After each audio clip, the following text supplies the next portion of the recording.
Makna perintah jangan berzina bagian yang kedua. Kalau kita lihat tentang 10 perintah, 10 perintah ini merupakan intisari dari seluruh hukum Taurat.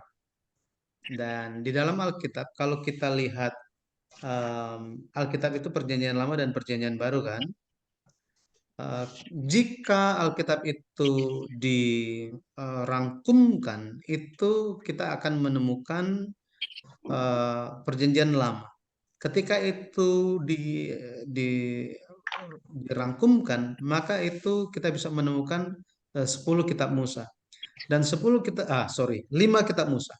5 kitab Musa. Kemudian ketika 5 kitab Musa ini kita rangkumkan lagi, maka kita akan melihat bagaimana hukum Taurat itu akan disebutkan. Ya, hukum Taurat akan disebutkan.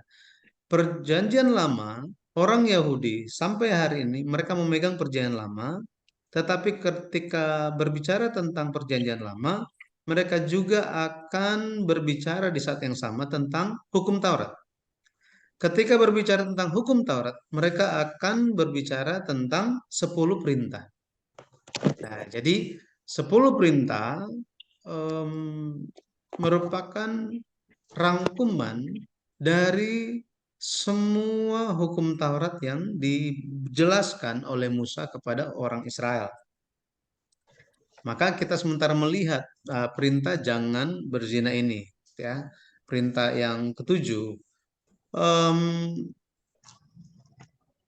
kita telah lihat bersama-sama di pertemuan yang sebelumnya bagaimana mulai perintah yang keenam, perintahnya ini berhubungan secara langsung dengan sesama manusia, dengan sesama manusia, dan kecenderungannya perintah itu makin singkat, ya, dipersingkat. Jangan membunuh, jangan berzina, jangan mencuri, jangan berdusta, gitu ya. Nah, ini sangat singkat. Dan perintah yang ketujuh merupakan suatu perintah yang em, memberikan perintah langsung, aturan langsung mengenai kekudusan keluarga. Kekudusan keluarga dalam hal ini suami istri, kesucian keluarga. Ini keluhuran yang sangat-sangat tinggi. Makanya eh, kalau kita lihat di Matius 19, Matius pasal 19, di situ ada yang menguji Yesus mengenai hal boleh nggak bercerai katanya, gitu ya. Musa mengeluarkan surat cerai dan tetapi dikatakan jangan berzina, kemudian tetapi Musa mengeluarkan surat cerai. Jadi menurut engkau Yesus, engkau guru, boleh nggak bercerai? Nah, Yesus berbicara bukan bilang yes or no, tetapi Yesus menegur mereka dengan keras. Bahwa apa? Bahwa Musa mengeluarkan surat cerai gara-gara mereka keras kepala katanya. Jadi untuk melindungi perempuan-perempuan, ya. Karena keras kepalamu, maka Musa mengeluarkan surat cerai. Tetapi, nah di sini, tetapi tidaklah demikian sejak semula. Suami istri itu sejak semula em, tidak seperti yang zaman sekarang, Yesus bilang. Maka harus melihat lagi tentang Allah mendirikan keluarga itu sebagai titik awal dalam membangun kerajaan Allah.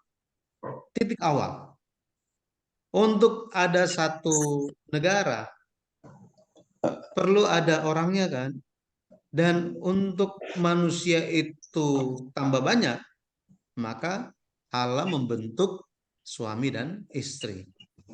Maka keluarga ini merupakan eh, prinsip dasar atau unit terkecil dari komunitas perjanjian.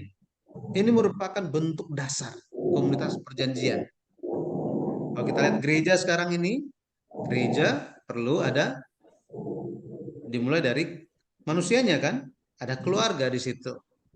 Nah, makanya ketika Allah menjadikan perempuan dari rusuk laki-laki dan memberikannya kepada Adam sebagai istri, Rasul Paulus menjelaskan bahwa itu adalah hubungan Allah dan manusia, antara Kristus dan jemaat, antara Kristus dan jemaat. Nah, itu sebabnya dinyatakan suami dan istri bukan dua melainkan satu, satu daging, tidak bisa dipisahkan, tidak bisa dipisahkan. Nah, karena apa? Karena perempuan itu merupakan penolong yang sepadan, penolong yang sepadan bagi suami. Sama seperti itu, Yesus Kristus dan gereja. Yesus adalah kepala gereja. Makanya ada kepala gereja. Tanpa ada kepala, maka kacaulah gereja. Itu sebabnya Yesus harus menjadi kepala, bukan pendeta. Pendeta harus mengikuti majelis, eh, jemaat, semua harus mengikuti tata aturan bagaimana Alkitab sebutkan gitu ya. Kristus sebagai kepala dan jemaat itu adalah istrinya, tubuh. Jadi satu katanya. Makanya jemaat atau gereja ini merupakan penolong yang sepadan bagi Kristus dalam ngapain? Dalam tugas untuk menyampaikan Injil penyelamatan dari Tuhan. Injil penyelamatan dari Tuhan. Nah, itu sebabnya kalau kita lihat perlu menjaga kekudusan dalam hubungan antar jemaat dan Kristus, antara kita dan Yesus. Nah, perzinahan, perzinahan itu terjadi gara-gara apa? Perzinahan itu masuk dan menyebabkan apa? Menyebabkan terpisahnya satu daging itu. Jadi harusnya satu daging kan?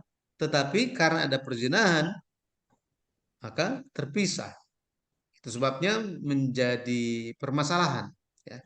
Bahwa apa? Kesucian dalam keluarga itu menjadi hancur. Menjadi hancur. Kalau kita lihat kata zina, bahasa aslinya itu adalah zana.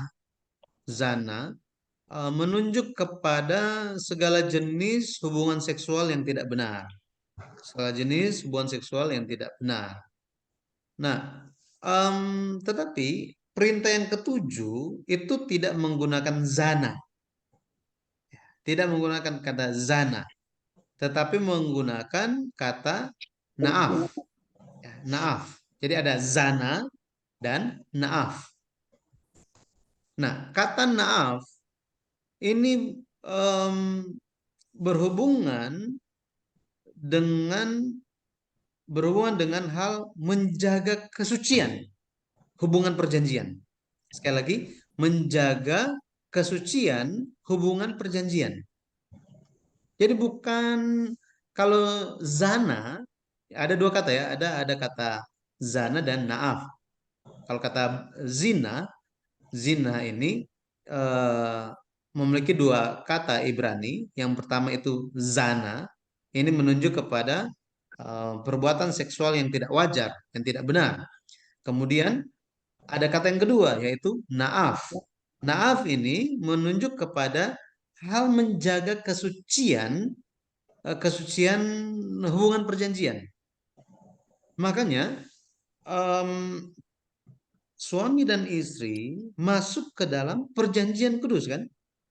Benar ya? Perjanjian kudus. Sehingga ketika pelanggaran terjadi, maka itu disebut sebagai pelanggaran terhadap naaf tadi. Ya, naaf. Oke. Naaf. Nah, pada akhirnya kalau kita lihat di dalam Alkitab, naaf di sini diterapkan sama ketika orang Israel atau umat perjanjian Tuhan menyembah berhala. Bisa mengerti sini ya. Ketika mereka itu harusnya menjadi satu dengan Allah, tetapi karena mereka menyimpang, menyembah berhala, mereka disebut sebagai orang yang melanggar perjanjian, melanggar hubungan perjanjian. Nah, ini yang kalau kita lihat mengenai makna jangan berzina. Ya. jangan berzina. Dan bagi orang Israel, mereka melihat perjanjian ini sangat mengikat, seperti mencekik mereka gitu ya, mencekik mereka. Dan pandangan ini tidak jauh berbeda dengan pandangan banyak orang zaman sekarang. Ya, banyak orang zaman sekarang. Mereka melihat bahwa 10 perintah itu terlalu mengikat, membuat sulit bernafas. Kayak mencekik kita sebagai umat Tuhan. Makanya banyak yang tidak mau lagi memegang perjanjian lama. Mereka bilang pegang perjanjian baru aja. Yang penting kan kasih. Itu. Yang penting kasih. Ya, tetapi mereka salah paham mengenai hal ini. Ya. Mari kita lihat mengenai perluasan eh, perintah ketujuh ini, jangan berzina, dari sudut pandang Injil. Dari sudut pandang Injil. Ya, kita akan lihat bersama-sama. Oke. Kalau kita perhatikan, kalau kita perhatikan di Matius 19 ayat 6 dikatakan demikianlah mereka bukan dua, melainkan satu. Melainkan satu, bukan lagi dua, melainkan satu. Karena itu apa yang telah dipersatukan Allah tidak boleh diceraikan manusia. Tidak boleh diceraikan manusia katanya. Di sini ya, ada orang-orang yang mengabaikan istrinya tanpa alasan. Hal ini secara tidak langsung membuat istrinya menjadi berzina, ya, menjadi berzina. Dan laki-laki yang menikah dengan istri yang diceraikan itu pun menjadi orang yang berzina. Nah, makanya ketika eh, ketika orang-orang Yahudi mempertanyakan mengenai hal ini, Yesus berbicara, Yesus ingatkan mereka tentang prinsip pernikahan, prinsip keluarga. Ketika Adam menjadi satu dengan Hawa, ya, bahwa apa yang dipersatukan Allah tidak boleh diceraikan manusia. Di Ulangan 24 ayat 1, apabila mengambil seseorang mengambil seorang perempuan menjadi suaminya dan menjadi suaminya, dan jika kemudian ia tidak menyukai lagi perempuan itu, sebab didapatinya yang tidak senonoh padanya, lalu ia menulis surat cerai dan menyerahkannya ke tangan perempuan itu, sesudah itu dia menyuruh pergi dari rumahnya. Nah, kenapa di sini disuruh kan menulis surat cerai katanya, menulis surat cerai. Kenapa? Ya, karena keras kepala dari keras kepala dari orang-orang zaman itu. Ya, makanya tadi saya sebutkan, Yesus bilang apa? Karena ketegaran hatimu, Musa izinkan ceraikan istri. Tetapi sejak semula tidak demikian katanya. Tidak demikian. Tidak ada namanya perceraian. Tidak ada namanya pemisahan. Tetapi di zaman Yesus kalau kita lihat banyak orang yang salah gunakan peraturan yang tadi, gitu ya. Oh, kalau nggak suka lagi kepada istri, ya sudah, tulis surat cerai, kemudian kasih ke tangan istrinya itu, mantan istrinya, dan usir perempuan itu keluar. Jadi mereka tanpa alasan buang istri, mengabaikan istri. Gara-gara apa? Gara-gara hawa nafsu mereka. Keras ketegaran hati mereka. Jadi secara formalitas cerai itu mereka anggap sah-sah saja. Tetapi Yesus katakan bahwa itu telah melanggar peraturan atau perintah yang ketujuh. Itu menjadi perzinahan di hadapan Allah. Kenapa? Kenapa Yesus bilang seperti itu? Yesus juga sampaikan kan, ada tertulis, jangan berzina. Tetapi aku berkata kepadamu, barang siapa telah melihat seorang perempuan dan mengingininya, ia telah berzina di dalam hatinya. Jadi laki-laki di zaman Yesus itu mereka menceraikan, tulis surat cerai dan berikan kepada istrinya, usir istrinya itu, ya mantan, udah jadi mantan gitu ya. Itu gara-gara apa? Gara-gara dalam suami itu telah mengingini perempuan yang lain. Dan hal itu telah menjadi apa?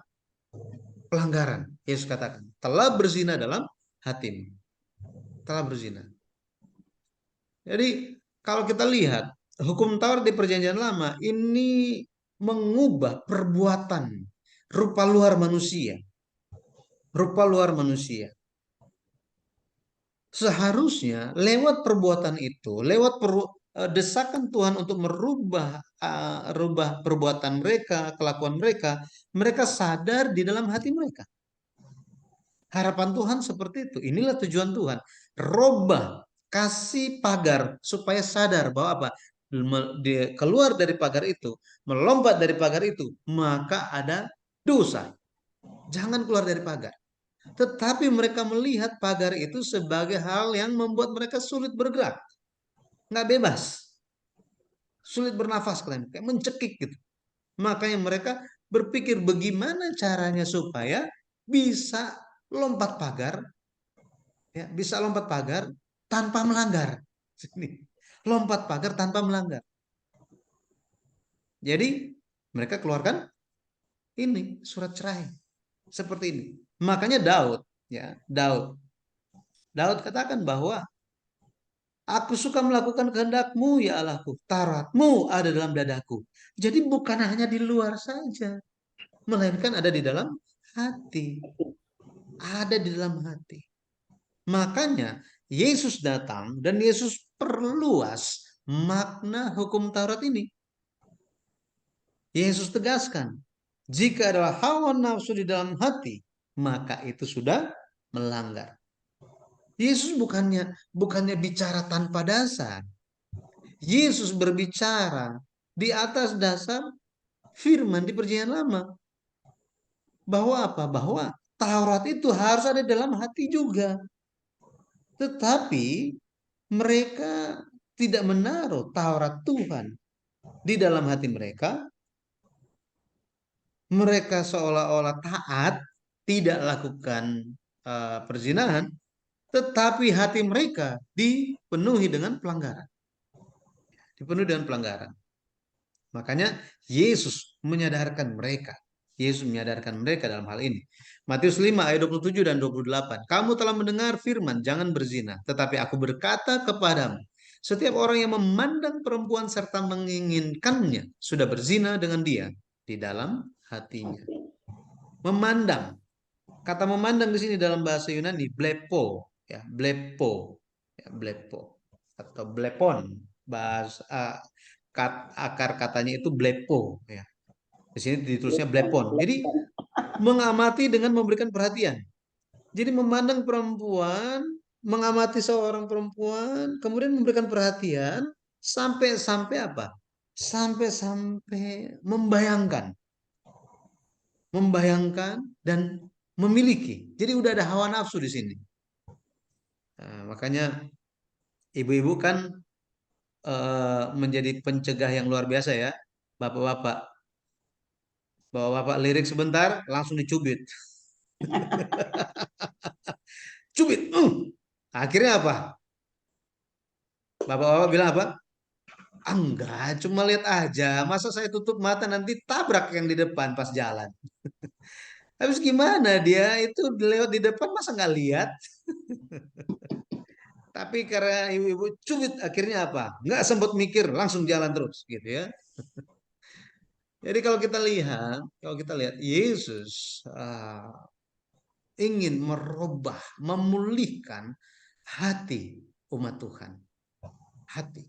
Bahwa apa? Motif perzinahan itu dimulai dari hati. Dosa itu dimulai dari hati. Ini Matius 5 ayat 29 dan 30. Maka jika matamu yang kanan menyesatkan engkau, cungkilah dan buanglah itu. Karena lebih baik bagimu jika satu dari anggota tubuhmu binasa daripada tubuhmu dengan utuh dicampakkan ke dalam neraka. Dan jika tanganmu yang kanan menyesatkan engkau, penggalah dan buanglah itu. Karena lebih baik bagimu jika satu dari anggota tubuhmu binasa daripada tubuhmu dengan utuh masuk neraka. Bayangkan, ya, bayangkan. Yesus sampai setegas ini. Tetapi Yesus bermaksud bukan untuk apa? Cungkil mata dan potong tangan. Bukan ini maksudnya. Ini jangan jangan dipahami secara hurufiah. Ya, maka akan banyak orang yang pergi ke gereja itu udah buta Mata sebelah gitu. satu. Ya, apa yang dimaksudkan Yesus di sini? Yesus ingin supaya mereka sadar bahwa mata, ya, mata itu bisa menembus hati dan memunculkan hawa nafsu. Itu maksudnya. Jadi dari mata turun kemana katanya? Hati. Ke hati. Jadi ketika melihat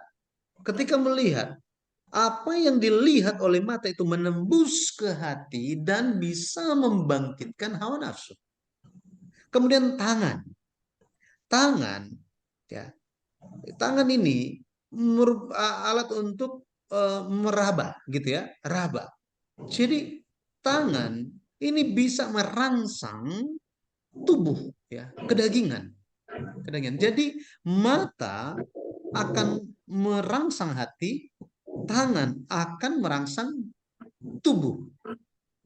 Itu sebabnya laki-laki dan perempuan mereka berbuat dosa itu dengan apa? Menggunakan hati dan tubuh mereka, ya, dengan tangan mereka.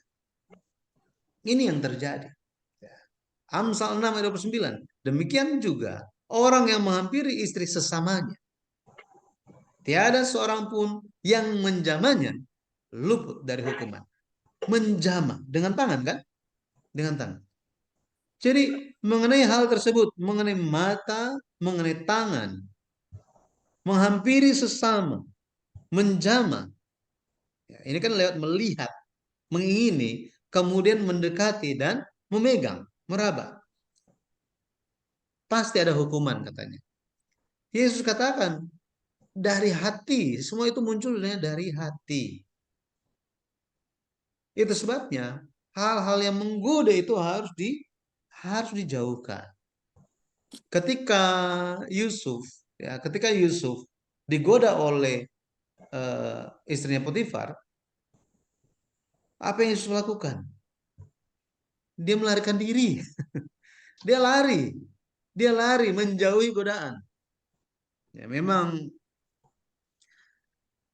kalau kita lihat tantangannya gitu ya. Oh, iman saya kuat. Ayo goda saya. Oh, iman saya kuat. Waduh, saya ini kuat, luar biasa. Ya, pada akhirnya jatuh dalam pencobaan. Gitu ya. Harus menjauhi, gitu ya. Harus menjauhi wilayah dosa itu, wilayah dosa dan kejahatan dan godaan. Itu yang disebutkan di dalam Kejadian 39, Kejadian 39 ayatnya yang ke-12, ayat yang ke-12.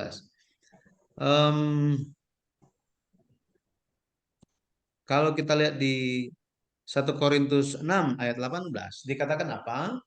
Jauhkanlah dirimu dari percabulan. Setiap dosa lain yang dilakukan manusia terjadi di luar dirinya. Tetapi orang yang melakukan percabulan berdosa terhadap dirinya sendiri. Nah, di sini ya, berdosa terhadap dirinya sendiri. Jadi harus meluputkan diri dari dosa ini. Itu sebabnya diberikan nasihat di 2 Timotius 2 ayat 22. 2 Timotius 2 ayat 22. Sebab itu jauhlah nafsu orang muda. Kejarlah keadilan, kesetiaan, kasih dan damai bersama-sama dengan mereka yang berseru kepada Tuhan dengan hati yang murni. Jadi perlu memiliki hati yang murni. Caranya gimana? Salah satunya menjauhi nafsu orang muda katanya. Ya. Nah, berikutnya mari kita lihat tentang makna sejarah penulisannya apa. Tadi perluasan ya, perluasan eh, peraturan atau perluasan perintah yang ketujuh, perintah jangan berzina dari sudut pandang Injil. Dan ini kita akan melihat makna penebusannya apa, ya, makna sejarah penebusannya. Kalau kita lihat di Taman Eden telah terjadi pelanggaran terhadap hakikat perintah ketujuh ini. Hakikat perintah ketujuh. Perintah ketujuh baru diberikan di zamannya Musa kan? Akan tetapi hakikatnya telah ada di Taman Eden. Dan ini dilanggar oleh Adam. Dilanggar. Dia makan buah baik dan jahat. Memang Hawa, istrinya yang memetiknya. Yang memetik makan. Akan tetapi Allah melihatnya sama. Kenapa? Karena suami dan istri bukan dua, melainkan satu. Loh, kan yang salah istrinya. Kenapa? Dia kan nggak tahu apa-apa. Nah, Allah melihat bahwa Adam dan Hawa itu telah menjadi satu daging. Telah menjadi satu daging. Dan Adam, dia makan. Ini, makan buah baik dan jahat yang diberikan oleh istrinya. Nah, di sini kita bisa melihat pada akhirnya dia melanggar. Dia melanggar peraturan yang Allah sampaikan. Nah, apa yang menyebabkan Adam dan Hawa makan buah baik dan jahat ini? Karena hati mereka telah dirampas. Hati mereka telah dirampas. Pandangan mereka selama ini memandang kepada Allah saja. Tetapi sekarang hati mereka dirampas. Mereka tertuju kepada pohon pengetahuan baik dan jahat. Awalnya mereka mengasihi hanya firman Tuhan saja. Tetapi setelah jatuh dalam godaan ular, mereka lebih ingin memiliki mata yang terbuka, tahu tentang yang baik dan jahat.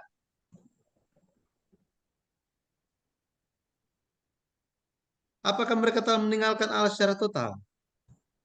Mereka tidak meninggalkan Allah secara total. Betul ya? Karena setelah mereka jatuh, mereka mereka apa? Mereka apakah mereka tetap percaya Tuhan? Nah, ini. Mereka lakukan dosa kan? Mereka bersembunyi karena telanjang. Tetapi apakah mereka tetap percaya Tuhan? Percaya. Tetap percaya. Jadi yang terjadi ya jadi masalahnya ada di mana? Prioritasnya berganti. Nah ini, prioritasnya berganti. Hatinya dirampas, ya, hatinya dirampas, teralihkan kepada yang lain. Teralihkan kepada yang lain. Sehingga Allah menjadi prioritas yang berikutnya. Ini yang terjadi, gitu ya. Ini yang terjadi. Maka kalau kita lihat mengasihi hal yang lain selain daripada Tuhan, maka itu menjadi dosa. Kasihilah Tuhan Allahmu dengan segenap hatimu, katanya. Tetapi hati mereka ada di mana sekarang? Hati mereka ada pada buah pengetahuan baik dan jahat itu. Ya, ini. Jadi kalau kita suka, kalau kita lihat gitu ya, orang-orang yang suka nonton Korean drama, drakor, itu kan ada tuh. Jadi dia sudah jalan sama pacarnya, tiba-tiba ada yang ganteng lewat, wah teralihkan dia, ya.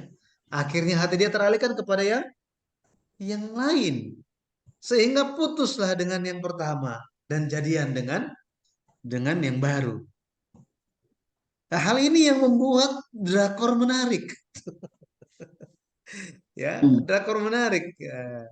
Itu bagaimana akhirnya yang pacar yang semula berusaha untuk menjaga hubungan, tetapi hatinya sudah hati pacar yang perempuan ini sudah teralihkan dan sudah berprioritas yang berbeda, gitu ya.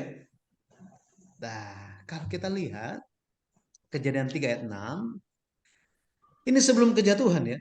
Sebelum kejatuhan, Kejadian 3 ayat 6 dikatakan perempuan itu melihat bahwa buah itu baik untuk dimakan dan sedap kelihatannya. Lagi pula pohon itu menarik hati karena memberi pengertian. Bayangkan, Apa sih? Pohon mana? Ibu-ibu bisa tunjukin atau kasih tahu saya pohon yang baik untuk dimakan, sedap kelihatannya.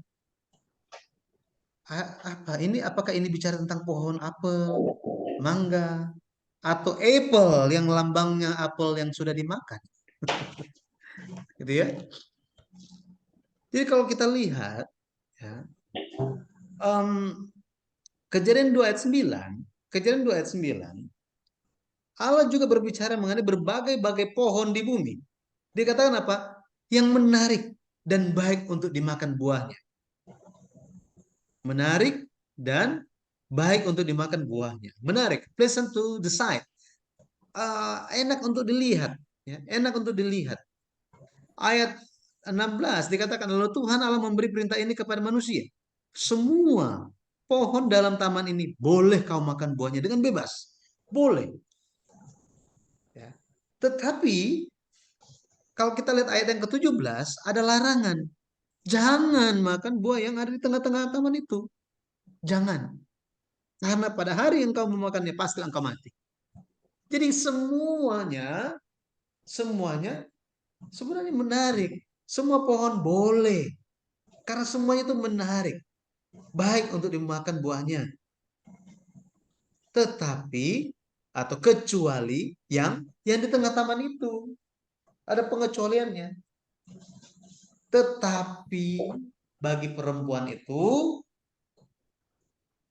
yang menarik dan baik untuk dimakan buahnya, termasuk buah dari pohon baik dan jahat juga. Jadi udah hajar rata semuanya. Sampai hal yang eh, dilarang oleh Tuhan pun dia lihatnya sama. Dari si Lani itu. Sayang ya. No. Jadi kalau kita lihat, ya, kalau kita lihat pada akhirnya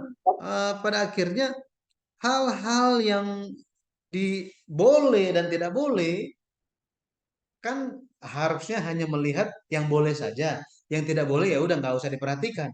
Tetapi perempuan itu melihat yang baik dan yang jahat sama. Semuanya oke-oke aja. Semuanya oke-oke aja. Kemudian kalau kita lihat, ya, kalau kita lihat memberi pengertian, menarik hati karena memberi pengertian katanya.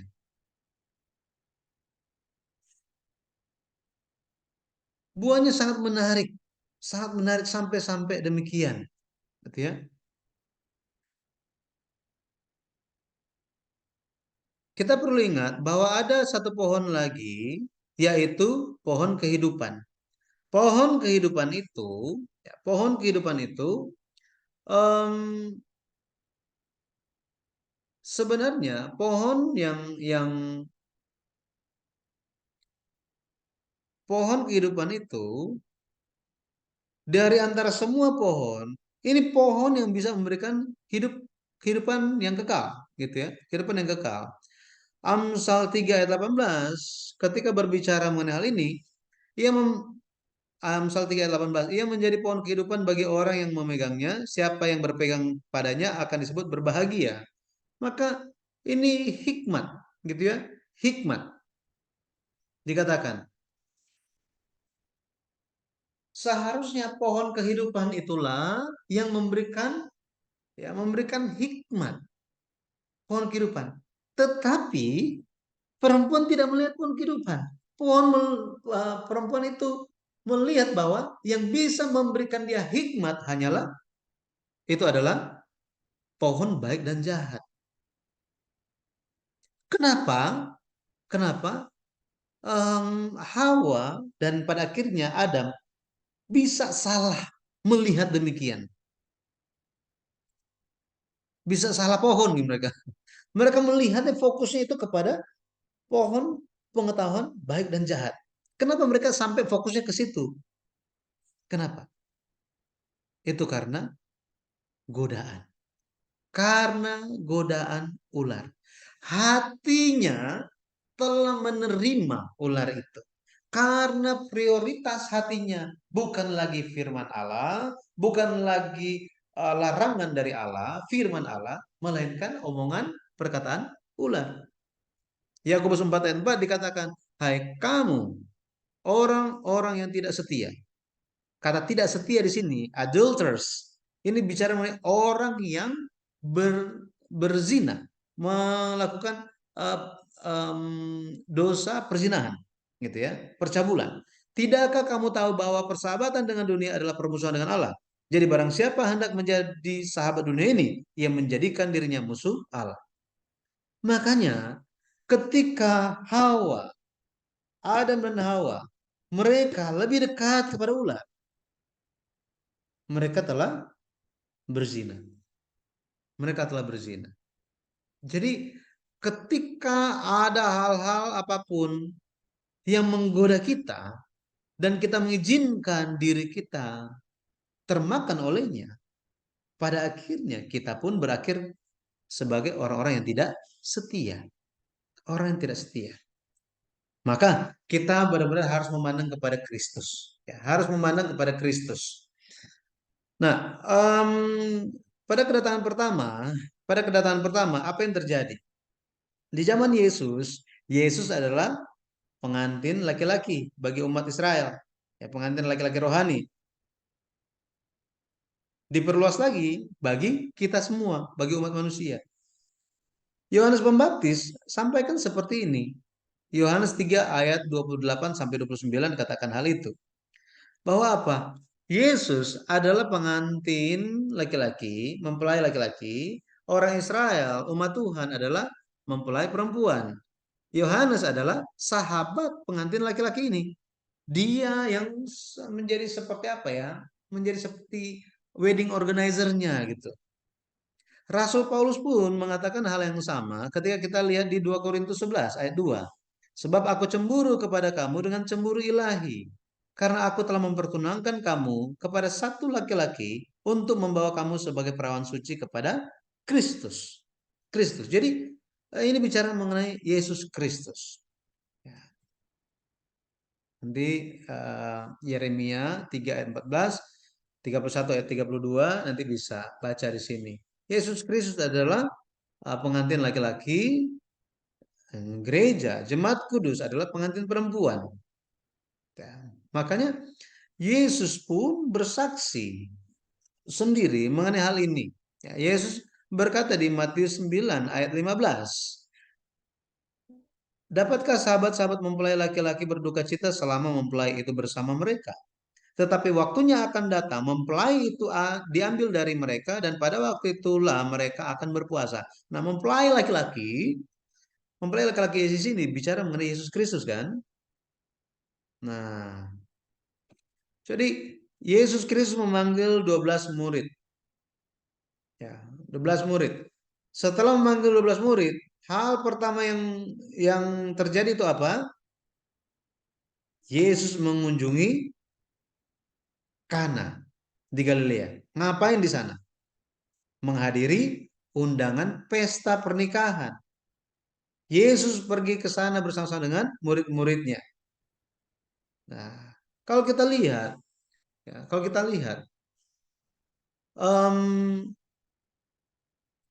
apa yang terjadi di pernikahan di Kana? Anggurnya habis kan? Anggurnya habis. Anggurnya habis. Waktu itu Yesus berkata bahwa isilah 6 tempayan itu sampai penuh. 6 tempayan itu penuh. Dan ketika kamu masukkan, ya sudah penuh semua sampai 6 tempayan itu, maka semuanya akan menjadi anggur. Nah, luar biasa, pelayan-pelayan itu menaati perkataan Yesus, firman Yesus, dan pada akhirnya air berubah menjadi anggur. Kitab Yohanes mengatakan di Yohanes 2 ayat 11, hal itu dibuat Yesus di Kana yang di Galilea sebagai yang pertama dari tanda-tandanya. Dan dengan itu ia telah menyatakan kemuliaannya dan murid-muridnya percaya kepadanya. Di sini kita perlu perhatikan, Alkitab tidak sebut air menjadi anggur sebagai mujizat. Tidak.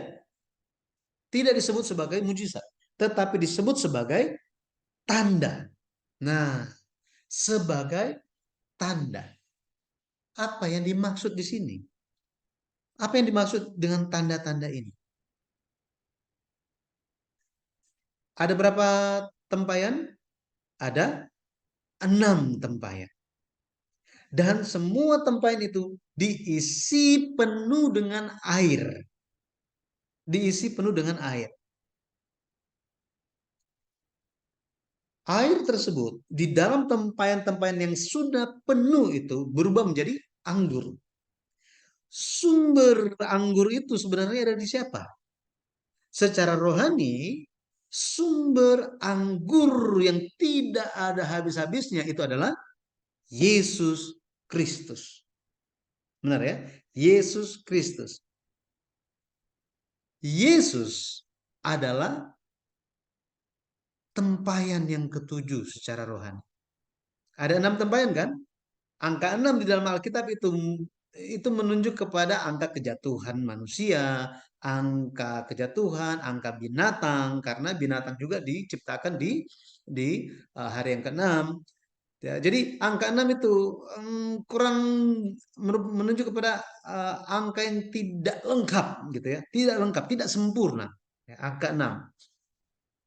Bagi orang Yahudi angka 6 pun itu tidak disukai gitu ya, tidak disukai. Tetapi angka yang ketujuh itu merupakan angka yang sempurna. Angka yang sempurna. Muncul 6 tempayan. Yesus sengaja bilang 6 tempayan. Isi penuh. Isi penuh. Pada akhirnya 6 tempayan itu akan habis. Akan habis. Tetapi tempayan yang ketujuh itu tidak akan pernah habis. Tempayan yang ketujuh itu menunjuk kepada siapa? Yesus Kristus. Yesus Kristus. Jadi lewat tuntunan Roh Kudus, Rasul Yohanes mencatat kitab Yohanes ini memperkenalkan Yesus Kristus sebagai pengantin laki-laki sejati bagi umat manusia. Dan kalau kita lihat di kitab Wahyu 19 ayat 7 sampai 8 ini berbicara mengenai pengantin wanita, pengantin dari anak domba itu. Wahyu 19 ayat 7 sampai 8, ayat 9, Wahyu 14 ayat 4. Ini adalah orang-orang yang murni, yang tidak menyembah binatang. Tidak menyembah binatang itu. Mereka adalah orang-orang yang menjaga perintah Allah sampai akhir. Ini. Mereka orang-orangnya. Jadi kita perlu menyambut Yesus. Perlu menyambut Yesus. Kenapa? Karena di zaman Yesus Kristus datang 2000 tahun yang lalu, ada banyak orang yang tidak menyambut Yesus, yang adalah pengantin laki-laki. Tidak menyambut Yesus, itu artinya tidak percaya Yesus. Artinya mereka tetap berdosa. Tetap berdosa. Mereka tetap berzina secara rohani. Kenapa? Karena mereka tidak menjadi satu dengan Yesus. Tidak menjadi satu dengan Yesus. Umat Israel lebih mencintai pemimpin-pemimpin agama. Pemimpin-pemimpin agama yang menjadi buah baik dan jahat dibandingkan Yesus Kristus. Jadi di luarnya baik, tetapi dalamnya jahat. Itulah pemimpin-pemimpin agama. Sama seperti Hawa yang pada akhirnya jatuh karena hikmat yang salah, hikmat yang palsu dari dua pengetahuan baik dan jahat. Demikian juga orang Israel di zaman Yesus, mereka jatuh karena hikmat yang palsu dari pemimpin-pemimpin Yahudi, pemimpin-pemimpin agama. Pada akhirnya mereka dinyatakan sebagai orang-orang yang lebih cinta dunia dibanding Yesus Kristus. Hasil akhirnya mereka melanggar perintah yang ketujuh. Ya. Nah, Efesus 5 ayat 31 sampai 33. Nah, ini bicara tentang hubungan suami dan istri. Hubungan suami dan istri. Istri harus taat kepada suami, dan suami harus mengasihi istri seperti mengasihi dirinya sendiri. Mereka menjadi satu, ya, mengasihi dan menghormati. Nah, bagaimana akhir? Jadi kesimpulannya, bagaimana akhir dari orang yang melanggar perintah ke-7? Perintah ke-7. Kita lihat di Bilangan pasal 25 ayat 9. Bilangan 25 ayat 9. Karena dosa perzinahan dari generasi kedua di padang gurun, yang sebentar lagi akan masuk ke dalam tanah Kanaan, karena dosa perzinahan mereka. Mereka bukan hanya berzina, pemimpin-pemimpin Israel berzina dengan perempuan-perempuan Moab. Bukan hanya itu saja, mereka juga menyembah berhala dari orang-orang Moab, orang-orang Midian, orang-orang Kanaan. Pada akhirnya 24.000 orang mati gara-gara perzinahan dan penyembahan berhala. Jadi bukan hanya perzinahan secara jasmani, tetapi perzinahan secara rohani, penyembahan berhala mengakibatkan umat Tuhan mati. Umat Tuhan mati. Jadi ini nanti bisa dibaca ayat-ayatnya sehubungan dengan hal yang tadi. Tetapi kalau kita lihat, pada akhirnya